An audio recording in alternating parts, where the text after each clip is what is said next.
Sir जैसे 3 idiots picture में कहा था ना, काबिल बनो, कामयाबी झक मारकर पीछे आएगी, ठीक उसी तरह समाज को, हम सबको, अगर कोई स्टूडेंट चिंतित दिखे, स्ट्रेस में दिखे, उसे कहना चाहिए कि एग्जाम इंपॉर्टेंट है, लेकिन तुम एग्जाम से ज्यादा इंपॉर्टेंट हो। सर स्टूडेंट की लड़ाई तो एग्जाम सिस्टम को सिक्योर बनाने की है, नेताओं की लड़ाई अपनी सोशल मीडिया रीच बढ़ाने की है। सर जब पॉलिटिकल लीडर्स प्रोटेस्ट के टाइम पर बैरिकेड के आगे स्टूडेंट को भेज खुद कैमरे की सेफ साइड पे रहे, तो उनसे पूछिए कि रिस्क मेरा और रील तुम्हारी, ये पार्टनरशिप कैसी? सर स्टूडेंट का मूवमेंट स्टूडेंट के फ्यूचर के लिए है, किसी फ्लॉप पॉलिटिकल पार्टी के कमबैक के लिए नहीं है सर। और जो पॉलिटिकल पार्टी के अपने खुद के फ्यूचर का आता पता नहीं, वो स्टूडेंट के फ्यूचर की क्या लड़ाई लड़ेगी सर। स्टूडेंट्स को जस्टिस चाहिए, पॉलिटिकल पार्टी को फुटेज। स्टूडेंट को एग्जाम सिक्योर करना है, पॉलिटिकल पार्टी को वायरल क्लिप। स्टूडेंट का सवाल फ्यूचर का है, नेता का कैलकुलेशन अगले इलेक्शन का। इसीलिए मैं ऑपोजिशन पार्टीज को कहना चाहता हूं, don't use students emotion for your political promotion. ये लड़ाई बीजेपी वर्सेस कांग्रेस नहीं है, ये लड़ाई मेरिट वर्सेस माफिया की है, मेहनत वर्सेस सेटिंग की है। पंजाब के अंदर एक फार्मेसी ऑफिसर रिक्रूटमेंट का एग्जाम हुआ, उसमें मैसिव इरेगुलरिटीज देखी गई, ब्लूटूथ डिवाइसेस के माध्यम से लाइव चीटिंग चल रही थी, और चीटिंग सिंडिकेट वो चीटिंग फैसिलिटेट कराने के लिए 13 लाख रुपए का रेट चार्ज कर रहा था। यही नहीं सर, आम आदमी पार्टी की सरकार जब पंजाब में बनी तब से अभी तक नायब तहसीलदार के एग्जाम में इरेगुलरिटीज देखी गई और लार्ज स्केल चीटिंग हुई। पंजाब स्टेट एजुकेशन बोर्ड में 12वीं क्लास का इंग्लिश का पेपर लीक हुआ, पीएसटीटी स्कूल टीचर रिक्रूटमेंट का एग्जाम का पेपर लीक हुआ, पीएसएसबी के ग्रुप ऑफिसर के रिक्रूटमेंट का एग्जाम लीक हुआ, एग्रीकल्चरल डेवलपमेंट ऑफिसर के रिक्रूटमेंट का एग्जाम लीक हुआ, और एक्साइज और टैक्सेशन इंस्पेक्टर की रिक्रूटमेंट की मेरिट की लिस्ट जब आई तो उसमें फर्जी नाम डाल के जारी कर दिया गया। सर मैं आ रहा हूं, अब मैं कांग्रेस पे आ रहा हूं। आप कांग्रेस का सुनिए सर, मेरा समय खराब कर रहे हैं। आप बोले fixed and today is that historic day when the system is getting fixed. और सर बिकॉज आज जो रिफॉर्म्स हम लेकर आए हैं, जो सरकार सदन में लेकर आई है, वो इतने जरूरी हैं क्योंकि इन रिफॉर्म से सिस्टम और मजबूत होगा, पेपर और सिक्योर होगा, एग्जाम फेयर होगा, मेरिट का सम्मान होगा, माफिया जेल में होगा, सरकार पहरेदार होगी, कार्रवाई दमदार होगी, स्टूडेंट्स की जीत होगी, माफिया की हार होगी। जय हिंद। श्रीमान जोश के मनी। सर पेपर लीक जैसी सीरियस बीमारी का परमानेंट इलाज करना होगा। जैसे कैंसर का इलाज क्रोसिन खिलाकर नहीं किया जा सकता, ठीक वैसे ही पेपर लीक जैसी प्रॉब्लम का इलाज मीडिया साउंड बाइट से नहीं बल्कि इंस्टीट्यूशनल सॉल्यूशन से होगा, जो आज हमारी सरकार इस बिल के माध्यम से करने जा रही है, by introducing India's first ever anti paper leak framework. सबसे पहले मैं नीट के स्टूडेंट्स को कुछ कहना चाहूंगा। आपका गुस्सा जस्टिफाइड है, आपकी पेन रियल है, और आपको एग्जामिनेशन सिस्टम से जो कंप्लेंट है वो कंप्लेंट भी जेन्युइन है। Your voice matters. और जब आपने अपनी चिंता व्यक्त करी, अपना दर्द बताया, when you demanded, the honourable prime minister heard that demand, not just as a prime minister but also as a guardian, परिवार के मुखिया की तरह उस बात को सुना। Students demanded, government acted, historic decisions taken, systems changed. Sir जब एक स्टूडेंट नीट जैसे पब्लिक एग्जाम की प्रिपरेशन करता है, तब वो अकेला तैयारी नहीं करता, उसका पूरा परिवार प्रिपरेशन करता है। मां अपनी छोटी छोटी जरूरतें रोक देती है, घर का बजट कम करती है, पिता फैमिली की सेविंग्स को कोचिंग फीस, रेंट और टेस्ट सीरीज पे खर्च करता है, फैमिलीज को लोन तक लेना पड़ता है, और स्टूडेंट खुद कोटा, जयपुर, चंडीगढ़, दिल्ली, पटना जैसे शहरों में जाकर घर से दूर रहता है, दिन में 18-18 घंटे पढ़ता है, रात 2 बजे तक पढ़ाई करता है, और फिर अलार्म लगाकर सुबह 5 बजे क्लासेस के लिए उठ जाता है। परिवार से दूर, कोई सोशल लाइफ नहीं, कोई त्योहार फेस्टिवल नहीं, सोशल मीडिया, फ्रेंड से दूर, और अपनी स्लीप और अपनी हेल्थ से भी कॉम्प्रोमाइज करता है, क्योंकि उसे पता है कि जब वो पेपर लिखेगा तो सिर्फ पेपर नहीं, अपनी फैमिली के लिए एक बेटर फ्यूचर लिखने जा रहा है। फिर एक दिन एग्जाम की तारीख पर उसे पता लगता है कि 3 साल से वो जिस पेपर की तैयारी कर रहा था, वो पेपर किसी ने पहले ही पैसे देकर हासिल कर लिया, पेपर लीक हो गया। और इस समय सर सिर्फ पेपर लीक नहीं होता, उस स्टूडेंट का मेहनत, उसकी ड्रीम्स, उसकी सेल्फ बिलीफ, उसका ट्रस्ट, उसकी एस्पिरेशंस, ये सब लीक होती हैं, और उसकी मेंटल और फिजिकल हेल्थ पे असर पड़ता है। I understand that pain sir, because मैं खुद भारत के, अभी कुछ साल पहले ही भारत के एक पब्लिक एग्जामिनेशन सिस्टम का स्टूडेंट रहा, चार्टर्ड अकाउंटेंसी का। And sir because I have spent enough time in this house critiquing the government, I have earned the right to say my next sentence with full conviction and sincerity कि जब बात students की आई, when it came to our students and the youth of India, the government heard, the government actioned and the government delivered. Students का feedback लिया, students की demands को honour किया, और ये डेमोन्स्ट्रेट किया कि सरकार स्टूडेंट्स के साथ खड़ी है। जिस उम्मीद के साथ स्टूडेंट्स ने अपनी मांग प्राइम मिनिस्टर साहब के सामने रखी, उस चिंता को, उस दर्द को समझते हुए तमाम एक्शन लिए गए, तमाम स्टेप्स लिए गए, जैसे कि शॉर्ट टर्म और long term steps. Number 1, paper leak के बाद इमीडिएटली री एग्जाम कराया गया ताकि साल बर्बाद ना हो। जांच सीबीआई को सौंपी, एसआईटी का गठन हुआ, स्पेशल इन्वेस्टिगेशन टीम, जिसने 13 लोग मेन किंगपिन समेत गिरफ्तार किए। मात्र 75 दिन में, आज से 2 दिन पहले, जब 75 दिन पूरे हुए जांच के, चार्जशीट भी फास्ट ट्रैक कोर्ट में दर्ज करा दी गई, जांच को महीनों सालों लटकाया नहीं। 47 नेशनल टेस्टिंग एजेंसी के ऑफिसर्स को शंट आउट किया गया, एजुकेशन सेक्रेटरी का तबादला हुआ, यहां तक कि मॉरल ग्राउंड्स पे हमारे ऑनरेबल होम एजुकेशन मिनिस्टर ने इस्तीफा तक दिया और स्टूडेंट प्रोटेस्टर्स के खिलाफ जो केसेस थे उन्हें विड्रॉ किया गया। बीरीड फैमिलीज जिसके अपने किसी घर के बच्चे को, किसी स्टूडेंट को खो दिया, उसको कॉम्पनसेशन दी जा रही है। एग्जाम सिक्योरिटी प्रोटोकॉल्स को स्ट्रेंथन किया जा रहा है और अगली बार से यह नीट का पेपर ओएमआर शीट से नहीं बल्कि फुल्ली कंप्यूटर बेस्ड टेस्टिंग से कराया जाएगा ताकि remotest chance of paper leak भी एलिमिनेट कर दिया जाए। इसी के साथ साथ सरकार ने एक हाई पावर टास्क फोर्स का गठन किया है जो फर्दर रिफॉर्म्स अंडरटेक करेगी कि भारत के पब्लिक एग्जामिनेशन सिस्टम की इंटेग्रिटी को कैसे प्रिजर्व और प्रोटेक्ट किया जाए, और इसमें इंडिया के मोस्ट अक्लेम्ड एक्सपर्ट्स जैसे कि नंदन नीलकनी साहब को समिति में डाला गया है। इसी के साथ साथ डेटरेंस क्रिएट करने के लिए, अपराधी के मन में खौफ पैदा करने के लिए एक ऐसा कानून लेकर आज सरकार सदन में आई है जिसके पास होने के बाद कोई अपराधी सपने में भी यदि पेपर लीक करने का सोचेगा तो उसकी रूह कांप जाएगी। पहली चीज, पेपर लीक को एक इंडिविजुअल द्वारा किया गया क्राइम नहीं बल्कि एक ऑर्गेनाइज्ड सिंडिकेट नेटवर्क द्वारा किए गए क्राइम के तौर पे ट्रीट किया जाएगा, जिसमें इनसाइडर हो, कोचिंग माफिया हो, लॉजिस्टिक वेंडर हो, प्रिंटिंग प्रेस हो, सॉल्वर गैंग हो, एग्जाम ऑफिशियल्स हो, सब पर कार्रवाई होगी। सबको दोषी करार देने के बाद, गिल्टी करार देने के बाद 10 साल तक की जेल होगी और 10 करोड़ रुपए तक का जुर्माना लिया जाएगा। सारे ऑफेंसेस को cognizable, non bailable, non compoundable बनाया गया। एक स्पेशल टास्क फोर्स का गठन किया गया कि अब कभी भी यदि पेपर लीक की संभावना भी उत्पन्न होती है तो यह स्पेशल टास्क फोर्स जांच करेगी और यह इन्वेस्टिगेशन सालों साल नहीं लटकाई जाएगी। 2 महीने के अंदर अंदर से इस इन्वेस्टिगेशन को कंप्लीट करना होगा। और इसी के साथ साथ फास्ट ट्रैक कोर्ट्स का गठन किया जो ये इंश्योर करेंगे कि इसमें स्पीडी ट्रायल हो, डे टू डे ट्रायल हो, स्पेशल पब्लिक प्रोसिक्यूटर होगा, 3 महीने में पनिशमेंट सुनाई जाएगी। सर मैं बता दूं, हमारे देश में fast track courts heinous crimes के लिए बने हैं, जैसे कि क्राइम्स अगेंस्ट वुमेन, रेप और पॉस्को जैसे अपराध के लिए। आज हमने पेपर लीक को उस हिनियस क्राइम्स की कैटेगरी में ला खड़ा किया है सर। इसी के साथ साथ सर इंस्टीट्यूशनल और systematic reforms will demonstrate zero tolerance towards paper leak और इससे भारत की इंडियन पब्लिक एग्जामिनेशन सिस्टम की इंटेग्रिटी को हम प्रिजर्व और प्रोटेक्ट कर पाएंगे। ये सब इसलिए हुआ because sir there is nothing more important than the students and their future. Sir their voices mattered, their voices were heard and systematic and systemic changes have been brought in. उनकी आवाज को, students की आवाज को कोई political challenge नहीं बल्कि एक परिवार की भीतर की चिंता की तरह समझकर, जैसे घर के बच्चे घर के बड़े से अपनी चिंता व्यक्त करते हैं, दर्द व्यक्त करते हैं, डिमांड्स रखते हैं, ठीक वैसे ही सरकार ने ये तमाम फीडबैक लेते हुए एक्शन लिया। Sir Benjamin Franklin American philosopher, statesman, diplomat रहे, उन्होंने कहा था well done is better than well said. सालों तक इस देश में पेपर लीक होता आया लेकिन सिर्फ डिस्कशन और सिर्फ साउंड बाइट हुई। आज एक्शन हो रहा है, सिस्टमैटिक रिफॉर्म्स आ रहे हैं और भारत का पहला एंटी पेपर लीक फ्रेमवर्क बनकर तैयार है और आपके सामने है। सर इसी के साथ साथ पेपर लीक किसी एक पार्टी का, किसी एक सरकार का ऑफिसर या मिनिस्ट्री की देन नहीं है और ये कोई 2026 का फिनोमेना भी नहीं है। सर मैं बता दूं कि सर जब बात अकाउंटेबिलिटी की हो, मोरालिटी की हो, जवाबदेही की हो, तो इसलिए इससे जब बात अकाउंटेबिलिटी की हो, मोरालिटी की हो, जवाबदेही की हो, तो सर ये इससे तय नहीं होना चाहिए कि पेपर लीक कौन से राज्य में हुआ, कौन सी मिनिस्टर के अंडर हुआ, कौन सी पार्टी में हुआ, क्योंकि ये एक पैन इंडिया ऑर्गेनाइज्ड क्राइम है, क्रॉनिक डिजीज है। मैं ये बात इसलिए कह रहा हूं क्योंकि 19 जुलाई 2026 को, आज से मात्र 10 दिन पहले, पंजाब के अंदर एक फार्मेसी ऑफिसर रिक्रूटमेंट का एग्जाम हुआ। उसमें मैसिव इरेगुलरिटीज देखी गई, ब्लूटूथ डिवाइसेस के माध्यम से लाइव चीटिंग चल रही थी और चीटिंग सिंडिकेट वो चीटिंग फैसिलिटेट कराने के लिए 13-13 लाख रुपए का रेट चार्ज कर रहा था। यही नहीं सर, आम आदमी पार्टी की सरकार जब पंजाब में बनी तब से अभी तक नायब तहसीलदार के एग्जाम में इरेगुलरिटीज देखी गई और लार्ज स्केल चीटिंग हुई।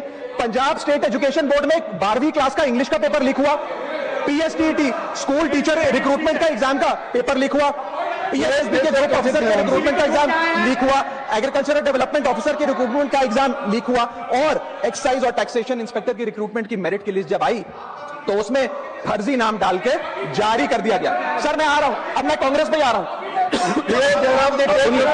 आप कांग्रेस का सुनिए सर, मेरा समय खराब कर रहे हैं। आप बोले ना, बोले आप बोले। सर जब सर कांग्रेस की कर्नाटक में सरकार है, इसी साल जनवरी 2026 में एसएसएलसी का पेपर हुआ। इसी साल कर्नाटक में कांग्रेस की सरकार के अंडर एसएसएलसी का पेपर हुआ, पेपर लीक हुआ और वो पेपर ऑनलाइन 200-200 रुपए में स्टूडेंट्स को बेचा जा रहा था। हिमाचल प्रदेश में HP state selection commission recruitment exam का पेपर कांग्रेस के कार्यकाल में लीक हुआ। अब आप सुनिए सबसे चौंका देने वाली घटना। सर सबसे शॉकिंग और सैड बात यह है कि 2016 में कर्नाटक में जब कांग्रेस की सरकार थी तब वहां पे 12वीं कक्षा का प्री यूनिवर्सिटी कॉलेज का 12th का केमिस्ट्री का पेपर लीक हुआ। ये क्लासरूम का पेपर नहीं था सर, ये स्टेट बोर्ड एग्जाम था। ये स्टेट का एग्जाम जब पेपर लीक हुआ, बच्चे एग्जाम देकर घर आ गए, पता लगा पेपर लीक हो गया, पेपर कैंसिल कर दिया। 20 दिन बाद री एग्जाम कराया गया, री एग्जाम का पेपर भी लीक हो गया और उसके बाद रात को 3:30 बजे वो पेपर व्हाट्सएप पे घूम रहा था, री एग्जाम को भी कैंसिल करना पड़ा। इसके बाद जब जांच हुई, स्टेट सीआईडी ने जांच करी तो 3 लोगों को अरेस्ट किया, जिसमें कर्नाटक सरकार के मेडिकल एजुकेशन मिनिस्टर डॉक्टर शरण पाटिल का पीए खुद शामिल था। पीए 10-10 लाख रुपए लेकर पेपर लीक कर रहा था। उसके बाद जब मंत्री जी से पूछा गया कि आप इस्तीफा क्यों नहीं देते, आपकी मॉरल और डायरेक्ट जिम्मेदारी बनती है, आपके दफ्तर का आपका पीए पेपर लीक कर रहा है, आप क्यों नहीं इस्तीफा देते, तो उन्होंने कहा कि there is no question of resigning, अगर कुछ गलत हुआ है तो वो मेरे पीए का पर्सनल मैटर है, उसकी पर्सनल लाइफ है। वहां सर ऑफिस गवर्नमेंट का, डेजिग्नेशन गवर्नमेंट की, एक्सेस गवर्नमेंट का, बट अरेस्ट की बात आई तो पर्सनल लाइफ का मैटर है। और आयरनी देखिए, आज 2026 में कर्नाटक में फिर कांग्रेस की सरकार है और डॉक्टर शरण पाटिल फिर मंत्री हैं और उसी विभाग के मंत्री हैं, मेडिकल एजुकेशन विभाग के मंत्री। ये है स्टैंडर्ड ऑफ अकाउंटेबिलिटी सर। सुन लो, उसी के साथ साथ 2004 से 2014 के बीच में जब यूपीए की सरकार थी तो कांग्रेस के कार्यकाल में दर्जनों एग्जाम्पल हैं, डॉक्यूमेंटेड एग्जाम्पल हैं पेपर लीक के सर, जिसमें मुख्य तौर पर AIIMS post graduate medical entrance exam 2006 में लीक हुआ, रेलवे रिक्रूटमेंट बोर्ड का एग्जाम 2009 का लीक हुआ, all India engineering entrance exam 2011 UPA के कार्यकाल में लीक हुआ और SSC combined graduate level exam 2013 leak हुआ। सर इस पीरियड में उस समय की यूपीए सरकार ने क्या किया? कोई अकाउंटेबिलिटी एस्टैब्लिश करी, कोई एग्जाम सिक्योरिटी आर्किटेक्चर को ओवरऑल करने के लिए कोई कानून लाए, कोई dedicated anti paper leak law लाए? कुछ नहीं लाए। सर मैं एक बात कहना चाहता हूं सर, पॉलिटिकल मेमोरी सिलेक्टिव हो सकती है, पब्लिक रिकॉर्ड सिलेक्टिव नहीं हो सकता। अगर नेशनल एग्जाम का पेपर लीक अगर नेशनल क्राइसिस है, जो कि है, तो सर ऑपोजिशन रूल्ड स्टेट का पेपर लीक एक लोकल इंसिडेंट कैसे हो सकता है? सर स्टूडेंट में तो फर्क नहीं होता। अगर नीट के स्टूडेंट्स का पेन जेन्युइन है, जो कि जेन्युइन है, तो सर पंजाब के फार्मेसी एग्जाम के स्टूडेंट्स का और कर्नाटक के एसएलसी एग्जाम के स्टूडेंट्स का पेन भी जेन्युइन है। स्टूडेंट का पेन पार्टी देखकर चेंज नहीं होता और ठीक उसी तरह रिफॉर्म और अकाउंटेबिलिटी भी पार्टी देखकर चेंज नहीं हो सकती। सर अब मैं स्टूडेंट्स के बारे में कुछ कहना चाहता हूं। सर देयर वॉइस मैटर्स, उनकी मांगे जायज हैं। सर स्टूडेंट्स द्वारा प्रोटेस्ट करना, सवाल पूछना, डिमांड रेस करना, कोर्ट जाना, पीसफुल मार्च निकालना, ये सब उनका संवैधानिक अधिकार है और ये करना भी चाहिए। लेकिन सर स्टूडेंट का प्रोटेस्ट स्टूडेंट का रहे, किसी पॉलिटिकल पार्टी की रैली ना बन जाए, वे अपना माइक किसी को आउटसोर्स ना करे, क्योंकि स्टूडेंट की लड़ाई तो एग्जाम सिस्टम को सिक्योर बनाने की है, नेताओं की लड़ाई अपनी सोशल मीडिया रीच बढ़ाने की है। सर जब पॉलिटिकल लीडर्स प्रोटेस्ट के टाइम पर बैरिकेड के आगे स्टूडेंट को भेज खुद कैमरे की सेफ साइड पे रहें, तो उनसे पूछिए कि रिस्क मेरा और रील तुम्हारी, ये पार्टनरशिप कैसी? सर स्टूडेंट का मूवमेंट स्टूडेंट के फ्यूचर के लिए है, किसी फ्लॉप पॉलिटिकल पार्टी के कमबैक के लिए नहीं है सर। और जो पॉलिटिकल पार्टी के अपने खुद के फ्यूचर का आता पता नहीं, वो स्टूडेंट के फ्यूचर की क्या लड़ाई लड़ेगी सर। स्टूडेंट्स को जस्टिस चाहिए, पॉलिटिकल पार्टी को फुटेज। स्टूडेंट को एग्जाम सिक्योर करना है, पॉलिटिकल पार्टी को वायरल क्लिप। स्टूडेंट का सवाल फ्यूचर का है, नेता का कैलकुलेशन अगले इलेक्शन का। इसीलिए मैं ऑपोजिशन पार्टीज को कहना चाहता हूं, don't use students emotion for your political promotion. ये लड़ाई बीजेपी वर्सेस कांग्रेस नहीं है, ये लड़ाई मेरिट वर्सेस माफिया की है, मेहनत वर्सेस सेटिंग की है। और सर एक बात और, सर आज हमारे स्टूडेंट्स पर पढ़ाई का बहुत स्ट्रेस है। हमारे समाज ने, हमारी सोसाइटी ने आज बच्चों का, क्योंकि हम बेस्ट चाहते हैं, अपनी बच्चों से पढ़ाई संबंधित एक्सपेक्टेशन को प्रेशर में बदल दिया है। और ये प्रेशर सर स्कूल से शुरू हो जाता है। जब बच्चा 10वीं क्लास का बोर्ड का एग्जाम दे रहा होता है तो बोला जाता है ये क्रिटिकल ईयर है, अच्छे मार्क्स लाने हैं, नहीं तो स्ट्रीम नहीं मिलेगी, पूरा करियर बर्बाद हो जाएगा। 12वीं क्लास में जाता है तो प्रेशर और बढ़ता है, बोला जाता है ये लाइफ का टर्निंग पॉइंट है, आगे की जिंदगी कैसे डिसाइड होगी। जेई, नीट, सीयूईटी, तमाम एंट्रेंस एग्जाम की तैयारी का प्रेशर अलग। और सर जब कॉलेज पहुंचता है तो एक अलग ही लेवल का प्रेशर होता है। उसको बोला जाता है सीजीपीए ठीक रखो वरना प्लेसमेंट नहीं मिलेगी। ये पूरी लाइफ का सवाल है, करियर का सवाल है। हर स्टेज पर प्रेशर का सिलेबस बढ़ता जाता है। और ओवरऑल सर इंडिया में कंपटीशन बहुत फास्ट स्पीड पे बढ़ रहा है, लेकिन उसी के साथ साथ कंपैरिजन भी बहुत फास्ट स्पीड पे बढ़ रहा है। सबसे पहले जब बच्चा स्कूल जाता है तो अपने स्कूलमेट्स, क्लासमेट से कंपैरिजन होता है। कोचिंग सेंटर जाता है तो वहां कोचिंग सेंटर के स्टूडेंट से कंपैरिजन होता है। ऑल इंडिया रैंकर से कंपैरिजन होता है। घर आता है तो पड़ोसी और रिश्तेदारों के बच्चों से कंपैरिजन होता है। ये कंपैरिजन मोटिवेशन नहीं सर, प्रेशर और स्ट्रेस में बदलता जा रहा है। सर जैसे 3 इडियट्स पिक्चर में कहा था ना, काबिल बनो, कामयाबी झक मारकर पीछे आएगी, ठीक उसी तरह समाज को, हम सबको, अगर कोई स्टूडेंट चिंतित दिखे, स्ट्रेस में दिखे, उसे कहना चाहिए कि एग्जाम इंपॉर्टेंट है लेकिन तुम एग्जाम से ज्यादा इंपॉर्टेंट हो सर। क्योंकि घर स्टूडेंट का सेफ स्पेस होना चाहिए सर, दूसरा एग्जाम सेंटर नहीं। और एक रैंक सर, एक रैंक रिजल्ट डिसाइड कर सकती है बच्चे का, उसका फ्यूचर नहीं, वैल्यू नहीं, उसकी पूरी जिंदगी नहीं। और अंत में sir, I just take one more minute sir, अंत में मैं अपने वेल विशर्स को भी कुछ कहना चाहूंगा, जो पिछले कुछ समय से मुझे कह रहे थे कि राघव आप नीट के इशू पर कब बोलोगे, आपको हम सुनना चाहते हैं। मैं बड़ी हम्बली कहना चाहता हूं सर, जब मैं ऑपोजिशन में बैठता था तब सवाल मेरा हथियार था, आज मैं ट्रेजरी बेंचेस पर बैठता हूं, आज सोल्यूशन मेरी जिम्मेदारी है। मैं भी रोज कैमरे के सामने आकर साउंड बाइट दे सकता था, लेकिन मुझे हेडलाइन नहीं सर, मुझे आउटकम चाहिए। और जब मैं ऑपोजिशन में था तब मेरा काम इशू रेस करना और सवाल उठाना था, और पूरा सदन और आप जानते हैं मैंने वो काम पूरी ईमानदारी से किया। लेकिन आज मेरा रोल कैमरा के सामने अटेंडेंस लगाने का नहीं है, मेरा role is my focus is to fix the system. इसीलिए मैंने अपने आप से एक वादा किया, I made a promise to myself कि मैं इस मुद्दे पर पार्लियामेंट में बोलूंगा, और उस दिन बोलूंगा जिस दिन हम प्रॉब्लम सॉल्व कर रहे होंगे, सोल्यूशन लेकर आएंगे, when the system is getting fixed. And today is that historic day when the system is getting fixed. और सर, बिकॉज आज जो रिफॉर्म्स हम लेकर आए हैं, जो सरकार सदन में लेकर आई है, वो इतने जरूरी हैं क्योंकि इन रिफॉर्म से सिस्टम और मजबूत होगा, पेपर और सिक्योर होगा, एग्जाम फेयर होगा, मेरिट का सम्मान होगा, माफिया जेल में होगा, सरकार पहरेदार होगी, कार्रवाई दमदार होगी, स्टूडेंट्स की जीत होगी, माफिया की हार होगी। जय हिंद। श्रीमान जोश के मनी। आखिरकार राघव चड्ढा को बहुत दिनों के बाद संसद भवन में सुनने का लोगों को मौका मिला। आम आदमी पार्टी के राज्यसभा के सांसद ने बगावत की, भारतीय जनता पार्टी में चले गए। लोगों ने कहा कि अरे ऐसा कैसे हो सकता है चड्ढा साहब, क्या आप पार्टी छोड़ करके आपसे निकलकर भाजपा में चले गए? उस भाजपा में जहां आप, जिसके बारे में आप भर पेट सुनाते थे, जिसको सदन के अंदर खड़े होकर के आप बड़ी बड़ी बातें करते थे, बड़ी बड़ी समस्याओं पर बात करते थे, फिर बाद में जब भाजपा में गए तो उसके बाद उन्होंने पाकिस्तान, हिंदुस्तान और इस तरह के बयान देने शुरू कर दिए। तो लोगों ने कहा कि चलो ठीक है, जहां गए उसी कैटेगरी में आ गए। आज जब संसद भवन में जनाब बात रखते हैं, उसके बाद ऐसा महसूस होता है कि ग्लोरीफाई करना किसी को सही तरीके से अगर आ रहा है आज भाजपा में चीज़ों को, तो वो इनसे सीखना चाहिए। वाकई ये जब आम आदमी पार्टी में थे तब भी इसी तरह की बात करते थे, मतलब देश भर में इतना बड़ा बड़ा मुद्दा, इतने बड़े बड़े मामले, लेकिन इनकी जो बात है वो समोसे और समोसे की चटनी तक सीमित हो जाती थी। ये इस तरह का दावा करते कि हमने समोसे के दाम कम कर दिए। अरे भैया, देश की ज़्यादातर आबादी एयरपोर्ट के अंदर तक पहुंच भी नहीं पाएगी अपनी ज़िंदगी में, जो हालात हैं, मतलब वो अंदर से एयरपोर्ट को देख भी नहीं सकता, और वहाँ पर आपको लगता है कि आप आलू की चटनी और समोसे की कीमत को कम करा करके और पानी के बोतल की कीमत कम करा करके अब बहुत बड़ा काम करते रहे। वैसे एलीट क्लास नेताओं की ज़रूरत फिलहाल इस देश को नहीं थी। खैर, आम आदमी पार्टी से जब राज्यसभा के सांसद भारतीय जनता पार्टी की तरफ चले जाते हैं, उसके बाद आज उन्होंने नीट को लेकर के, जो पेपर स्कैम हुआ उसको लेकर के, जो प्रिवेंशन एक कानून बनाया गया है, प्रिवेंटरी कानून, लेकिन वो प्रिवेंशन है या नहीं ये समझिए। सबसे पहली बात, इस पूरे कानून में जो अभी एक बिल पेश किया गया सदन के अंदर, उसमें ये बताया गया है कि अगर कोई पेपर स्कैम करता है, पेपर लीक करता है, तो उन्हें 1 साल की जगह 10 साल की सजा सुनाई जाएगी, 10 करोड़ रुपए का फाइन दिया जाएगा। पहली बात, 10 करोड़ रुपए अगर किसी के पास होगा तो देगा, नहीं होगा तो नहीं देगा, 10 साल जेल में जाएगा। सवाल ये उठता है कि अगर एक इंसान की वजह से 20 लाख लोगों की जिंदगी तबाह होती है, तो क्या उसे 10 साल सजा दे देने से मामले का हल निकल जाएगा?